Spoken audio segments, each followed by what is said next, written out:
ચતુર બહાદુરી ને ચતુરાઈની વાર્તા.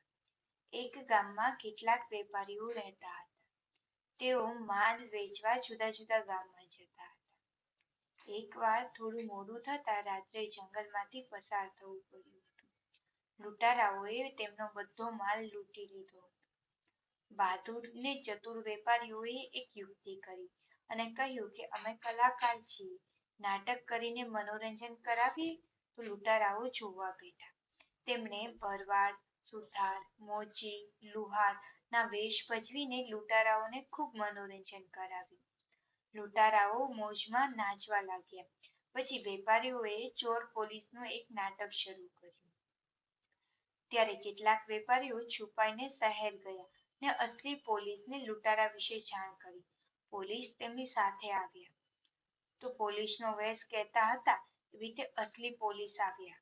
લૂંટારાઓ સમજ્યા કે આ તો નાટક છે અને તેઓ નાચતા રહ્યા અને પકડાઈ ગયા. માલ પાછો મળી ગયો અને લૂંટારાઓ જેલમાં ગયા. તો વાર્તા પરથી શીખ છે કે ખરાબ પરિસ્થિતિમાં ગભરાવું નહીં, બહાદુરી અને ચતુરાઈથી સાચો નિર્ણય લેવો જોઈએ.